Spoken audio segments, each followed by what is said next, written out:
So hello everyone and welcome to the new lecture heart beat.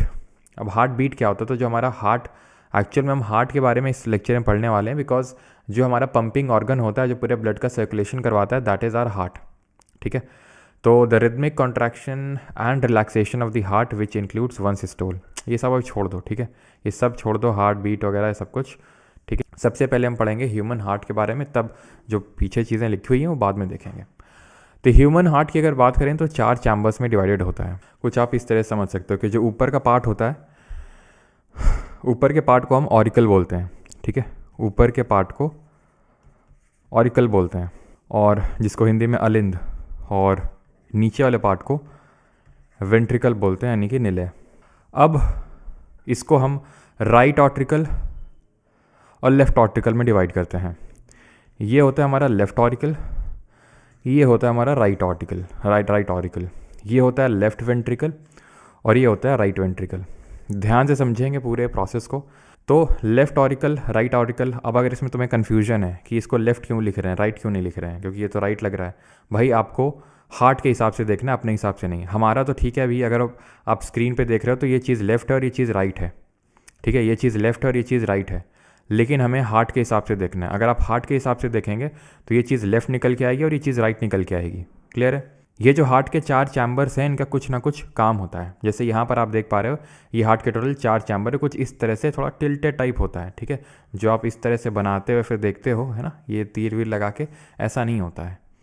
ठीक है, वो कुछ इस शेप का होता है। जहाँ पर आप ये देख पा रहे हो, ये हमारा ये पहला चैम्बर है राइट ऑट्रियम, यहाँ पर आपको मिलेगा लेफ्ट ऑट्रियम, यहाँ पे मिलेगा राइट वेंट्रिकल, और यहाँ पे मिलेगा लेफ्ट वेंट्रिकल। क्लियर है? अब मैं आपको इसके थ्रू ना समझा के, जो यहाँ पर फिगर बना हुआ है, मैं इस पर्टिकुलर फिगर के थ्रू आपको समझाने वाला हूँ किस तरह से ब्लड आता है, किस तरह से सारी चीज़ें होती हैं। ठीक है, अब होता क्या है कि ब्लड, जो हमारा हार्ट होता है, ये पंपिंग ऑर्गन है। ये पंपिंग ऑर्गन है। ये क्या करता है? पंप करता है। किसको? ब्लड को। किस तरह के ब्लड को पंप करता है? ये ऑक्सीजनेटेड ब्लड को पंप करता है। ध्यान से समझना, ऑक्सीजनेटेड ब्लड को पंप करता है। ऑक्सीजनेटेड ब्लड का मतलब होता है वो ब्लड जिसमें कि ऑक्सीजन है, ऑक्सीजन की मात्रा है। तो ब्लड भी क्या 2 तरह के होते हैं? क्या बिल्कुल 2 तरह के होते हैं। ऑक्सीजनेटेड होता है और डीऑक्सीजनेटेड होता है, यानी कि वो ब्लड जिसमें ऑक्सीजन ना होके क्या है, कार्बन डाइऑक्साइड है, CO2 है। अब ये किस तरह से होता है, ये मैंने पिछले लेक्चर में रेस्पिरेशन में बताया था आपको, कि ब्लड क्या करता है, हर एक सेल तक लेके जाता है ऑक्सीजन को। क्यों? क्योंकि हर एक सेल के अंदर बैठा हुआ माइटोकॉन्ड्रिया, उसको करना होता है परफॉर्म रेस्पिरेशन। इनिशिएट तो रेस्पिरेशन साइटोप्लाज्म में ही हो जाता है, लेकिन मेन एनर्जी सोर्स, किस power house of the cell किसको बोलते हैं? माइटोकॉन्ड्रिया को बोलते हैं। क्यों? क्योंकि वही एनर्जी बनाता है in the form of ATP। ठीक है, वही एनर्जी बनाता है in the form of ATP, that is adenosine triphosphate.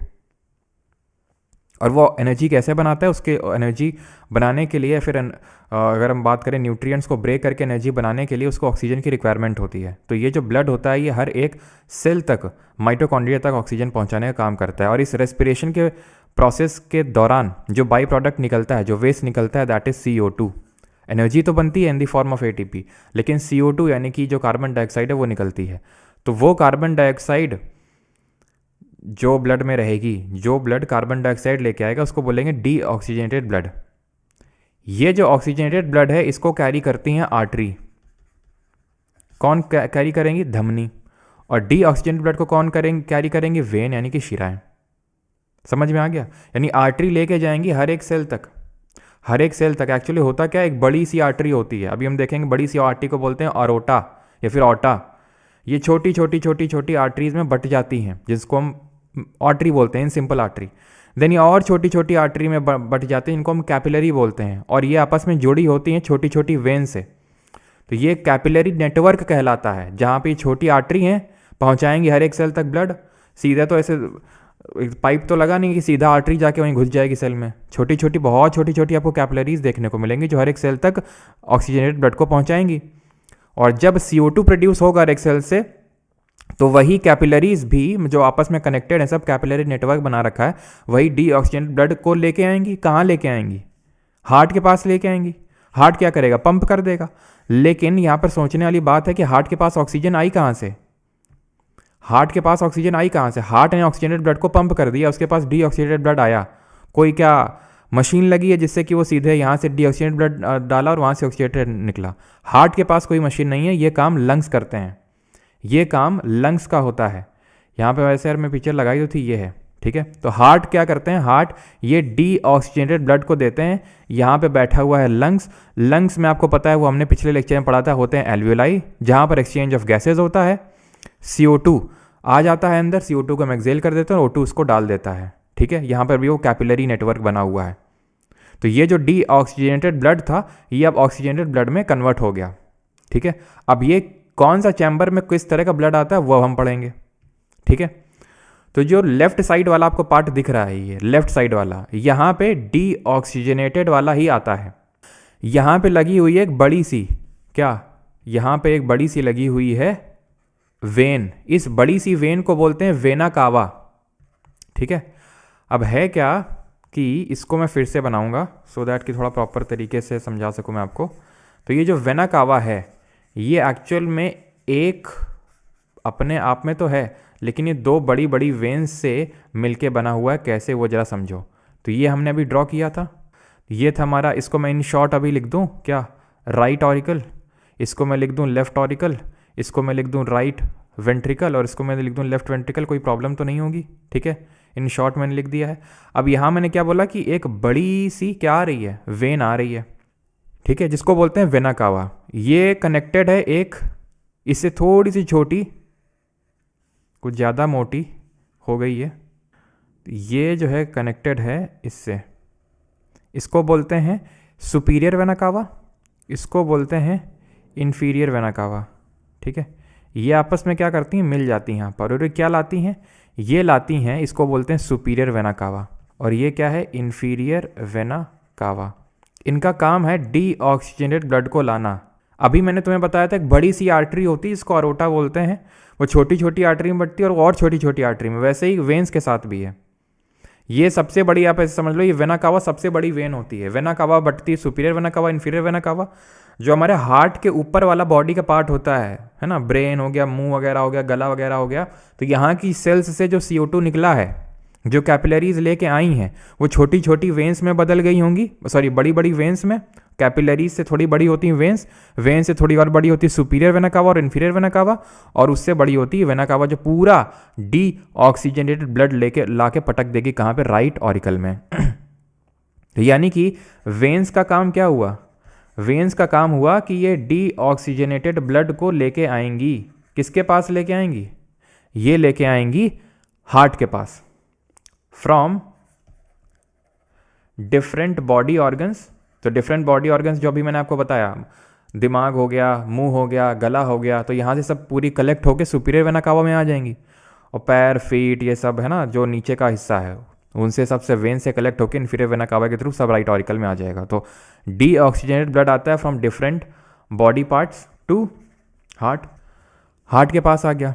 अब हार्ट के पास कहाँ पे आए, किस चैम्बर में। अब तुम सिर्फ हार्ट नहीं बोलोगे, तुम बोलोगे राइट ऑरिकल, तुम स्पेसिफिक बोलोगे। और यहाँ पे लगी हुई है क्या, यहाँ पे लगी हुई ट्राइकस्पिड वॉल्व, जो सिर्फ एक साइड खुलता है। एक साइड खुलता है कि मतलब कि यहाँ से ब्लड गिरेगा राइट वेंट्रिकल में, अब ऊपर नहीं चढ़ पाएगा ये ब्लड। अब यहाँ से कहाँ जाएगा, यहाँ से जाएगा लंग्स के पास। क्यों जाएगा वो तुम्हें पता है, ऑक्सीजन लेने के लिए।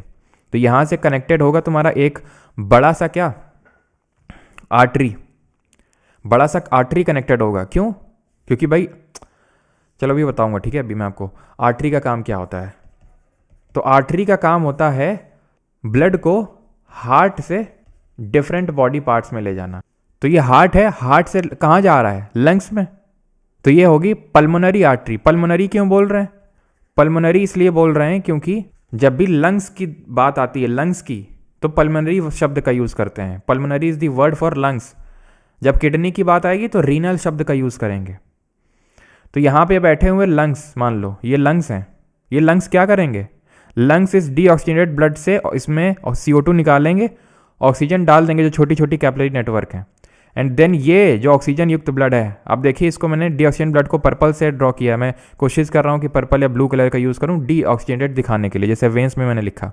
लेकिन ऑरिकल की वॉल्व्स इतनी मोटी नहीं होती हैं, पतली होती हैं। अगर आप यहाँ पे देखो थोड़ा सा, यहाँ पे तो नीचे की वॉल्स मोटी हैं, यानी कि वेंट्रिकल की जो वॉल्स हैं वो मोटी हैं और ऑरिकल की पतली हैं। तो ऑरिकल की इसीलिए पतली है क्योंकि उसको सिर्फ रिसीव करना है, पंप नहीं करना है किसी चीज़ को, सिर्फ उसको रिसीव। यहाँ राइट ऑरिकल ने रिसीव किया था डी ऑक्सीजनेटेड ब्लड को, लेफ्ट ऑरिकल रिसीव कर रहा है ऑक्सीजनेटेड ब्लड को, सिर्फ रिसीव करने का काम है। पंप करने का काम यहाँ पर राइट वेंट्रिकल का था जो उसने पंप किया था टू दी लंग्स, और ये लेफ्ट ऑरिकल में। अब यहाँ पे बाइकस्पिड वॉल्व लगी हुई है, इसको बोलते हैं बाइकस्पिड वॉल्व। इसको ट्राइकस्पिड इसलिए बोल रहे थे क्योंकि इसमें 3 फ्लैप्स होते हैं, 3 फ्लैप लाइक ऐसे स्ट्रक्चर होते हैं। इसको बाइकस्पिड इसलिए बोलते हैं क्योंकि इसमें 2 फ्लैप लाइक स्ट्रक्चर होते हैं। तो ये बाइकस्पिड वॉल्व हो गई। अब इससे खून गिरेगा, अब ये भी वॉल्व है, यानी कि इसमें भी एक ही साइड आएगा और ऊपर की तरफ नहीं चढ़ पाएगा, तो यहाँ पे पूरा आके इकट्ठा हो जाएगा ऑक्सीजन युक्त ब्लड। इससे कनेक्टेड है अरोटा, ये है अरोटा, महाधमनी बोलते हैं, सबसे बड़ी आर्टरी यही होती है। जैसे सबसे बड़ी जो वेन होती है वो वेना कावा होती है, सबसे बड़ी वेन ये वेना कावा होती है। और अगर सुपीरियर और इन्फीरियर में बात करोगे तो इन्फीरियर वाली ज़्यादा बड़ी होती है। उसी तरह से अरोटा या फिर ऑर्टा ये सबसे बड़ी आर्टरी होती है जिसको महाधमनी बोलते हैं।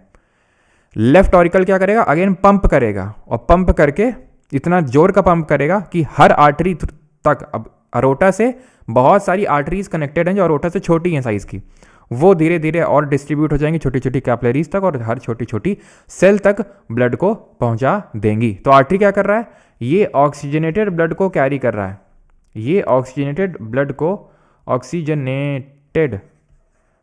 कैरी कर रहा है। अच्छा, ये जो लेके आई यहाँ तक blood from lungs to the heart, ठीक है, from lungs to the heart, ठीक है, तो इसको क्या बोलेंगे, इसको बोलेंगे पल्मोनरी वेन। क्योंकि वेन का काम क्या था, वेन का काम था ब्लड को फ्रॉम डिफरेंट बॉडी पार्ट से हार्ट तक लेके आना। तो लंग से ये कहाँ पर लेके आया, हार्ट में। अब मुझे पता तुम लोगों को ये एक डाउट आ रहा होगा, सर आपने तो बोला था कि पल्मोनरी जो वेन होती है वो तो डी ऑक्सीजनेटेड ब्लड को कैरी करती है, यहाँ पे तो ये ऑक्सीजनेटेड ब्लड है ना, और आप बोल रहे हैं कि आर्टरीज जो होती हैं ऑक्सीजनेटेड ब्लड को कैरी करती हैं, लेकिन ये वाली आर्टरी तो डी ऑक्सीजनेटेड लेके जा रही है। बिल्कुल बात सही है। क्यों, आप इसको एक्सेप्शन के तौर पे याद कर लो, अपवाद के तौर पे, कि भाई सारी वेन्स जो हैं वो डी ऑक्सीजनेटेड ब्लड को कैरी करती हैं, लेकिन पल्मोनरी वेन एक ऐसी वेन है जो ऑक्सीजनेटेड ब्लड को कैरी करती है, और आर्टरीज जो ऑक्सीजनेटेड ब्लड को कैरी करती हैं, लेकिन पल्मोनरी आर्टरी एक ऐसी आर्टरी है जो कि डी ऑक्सीजनेटेड ब्लड को कैरी करती है। जैसे यहाँ पर पल्मोनरी आर्टरी को हिंदी में बोलते हैं फुफ्फुसीय धमनी, और पल्मोनरी वेन को बोलते हैं फुफ्फुसीय शिरा।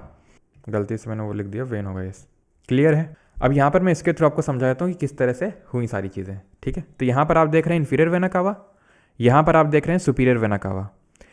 ये मत सोचना कि पीछे की तरफ से आ रही है, इन्फीरियर वेना कावा पीछे की तरफ से आ रही है, दोनों एक कॉमन वेना कावा में मिल जाएंगी और राइट आर्टरियम में ब्लड आ जाएगा पूरा। ये ब्लड कैसा है, डी ऑक्सीजनेटेड ब्लड है ये इसमें ऑक्सीजन नहीं है।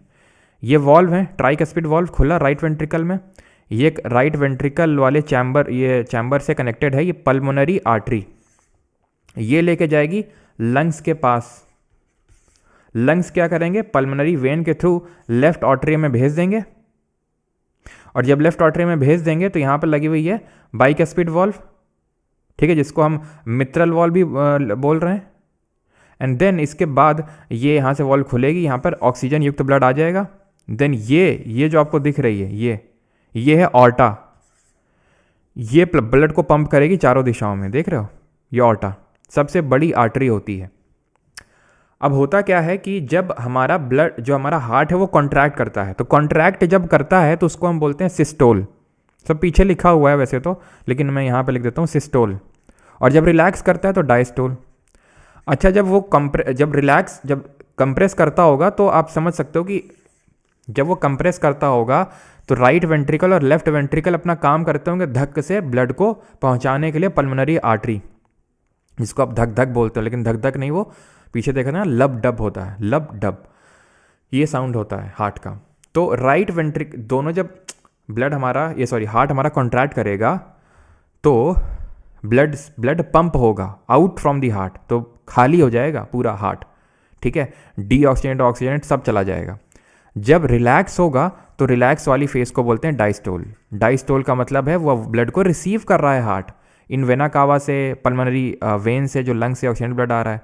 तो जब रिलैक्स करेगा तो भरा होगा ब्लड इसमें, किसमें, हार्ट में, और जब ये कॉन्ट्रैक्ट करेगा तो पूरा खाली हो चुका होगा क्योंकि उसने ब्लड को फेंक दिया है। जब ये सिस्टोल होता है तो सिस्टोल कितना प्रेशर होता है हार्ट का, 120 mm ऑफ Hg, ठीक है। अगर इससे ऊपर है तो उसको हाई बीपी बोलते हैं, और डायस्टोल के टाइम पे 80 mm ऑफ Hg, अब जब वो कॉन्ट्रैक्ट कर रहा है, तो जब हम सिस्टोल की बात करते हैं ना, सिस्टोल या डायस्टोल, तो मेनली हमारे वेंट्रिकल्स काम करते हैं, वेंट्रिकल। तो ये ventricular contraction and ventricular relaxation होता है, क्योंकि अभी मैंने बताया वेंट्रिकल को तो ही पंप करना पड़ रहा है, वेंट्रिकल को एक लंग्स को भी पंप कर रहा है डी ऑक्सीजन ब्लड को, और लेफ्ट वेंट्रिकल पंप कर रहा है ऑक्सीजनेटेड ब्लड को फ्रॉम थ्रू ऑटा। तो जब हम बात करते हैं कॉन्ट्रैक्शन रिलैक्सेशन की, तो हम वेंट्रिकुलर कॉन्ट्रैक्शन और वेंट्रिकुलर रिलैक्सेशन की बात करते हैं। यहाँ पर जो आप इस तरह का कुछ देख पा रहे हो, यहाँ पर एक्चुअल में राइट ऑट्रियम में कुछ ऐसी ट्यूब लाइक स्ट्रक्चर आप बोल सकते हो, ट्यूब्स होती हैं, फिर वेन्स होती हैं, जो कि क्या काम करती हैं, उनको हम बोलते हैं सिनो आर्ट्रियल नोड, ऐसे नोड भी इन शॉर्ट बोलते हैं। ये जो सिस्टोल और डायस्टोल में बता रहा हूँ, तो इसके लिए इलेक्ट्रिकल इम्पल्सेस की ज़रूरत होती हैं। इलेक्ट्रिकल इम्पल्सेस, जैसे फॉर एग्जांपल जब आपने देखा होगा किसी को अगर हार्ट अटैक आता है, तो आपने देखा होगा कुछ ऐसे इलेक्ट्रिक शॉक्स दिए जाते हैं हार्ट में। उसका पीछे का रीज़न यही होता है कि उस सिनो आर्ट्रियल नोड का वो मेन काम होता है कि वो इलेक्ट्रिकल इम्पल्सेस देता है कि भाई हार्ट सही से बीट करे, अजीब तरीके से बीट ना करने लगे, बहुत ज़्यादा भी नहीं बहुत कम भी नहीं। तो अजीब तरह से जब बीट होता है, तो तभी उसी टाइम कार्डियक अरेस्ट आता है, ठीक है। तो उसी को ठीक करने के लिए जो आप सुनते हैं CPR, ठीक है, CPR दिया जाता है जब कार्डियक अरेस्ट आता है, क्योंकि सिनो आर्ट्रियल नोड ढंग से फंक्शन नहीं कर पा रहा है या फिर उसको इलेक्ट्रिकल इम्पल्सेस ढंग से नहीं भेज पा रहा है। तो सिनो आर्ट्रियल नोड कहाँ पर लोकेटेड है? ये राइट आर्ट्रियम में लोकेटेड है, इलेक्ट्रिकल इम्पल्सेस भेजने का काम होता है। आपने सुना होगा कि अगर किसी का हार्ट फेलियर हो जाता है तो उसके बाद पेस मेकर चढ़ता है। पेस मेकर एक्चुअल में उसका काम ब्लड को पंप ना करके ब्लड की पंपिंग में हेल्प करना होता है। जो काम सिनो आर्ट्रियल नोड का होता है वही काम पेस मेकर का होता है कि वो इलेक्ट्रिकल इम्पल्सेस भेजता रहता है ठीक टाइम पे, या फिर अगर मान लो इर्रेगुलर बीटिंग हो गई हार्ट ही किसी टाइम पे, तो पेस मेकर झटका मार के उसको ठीक कर देता है और अपने आप ही वो ठीक हो जाता है ना, अगर हार्ट अटैक कार्डियक अरेस्ट आ रहा होता है तो। एंड ये पेरिकार्डियम होती है जो आउटर मेम्ब्रेन होती है, तो इसको बोलते हैं पेरिकार्डियम। जैसे कि प्लूरा देखी थी लंग्स में, वैसे यहाँ पर होती है पेरिकार्डियम। क्लियर है इतनी चीज़? पल्स रेट सुना है? पल्स रेट का मतलब होता है how many times heart beating पर मिनट। नॉर्मली तो 60 से 100 टाइम्स बीट होना चाहिए पर मिनट, ठीक है। लेकिन हार्ट बीट का मतलब क्या है? हार्ट बीट का मतलब है ये जो ऑर्टा, मेन जो हमारी महाधमनी है, उसकी बात हम करते हैं, वो कितनी बार धड़क रही है, कितनी बार ब्लड को पंप कर रही है। पल्स रेट हम चेक करते होंगे, आपने देखा होगा जो रिस्ट होती है जहाँ पर घड़ी पहनते हैं, या फिर नेक जो होती है, तुमने देखा होगा मूवीज़ में, है ना, जब कोई जिंदा है कि मर गया तो वो चेक करने के लिए नेक में, यानी कि जो गर्दन होती है वहाँ पर चेक किया जाता है, वहाँ से पल्स रेट चेक हो जाती है। जो घुटने होते हैं उसके जो पीछे वाला साइड होता है वहाँ से भी चेक हो जाता है। और इसको हम मेजर कैसे करते हैं?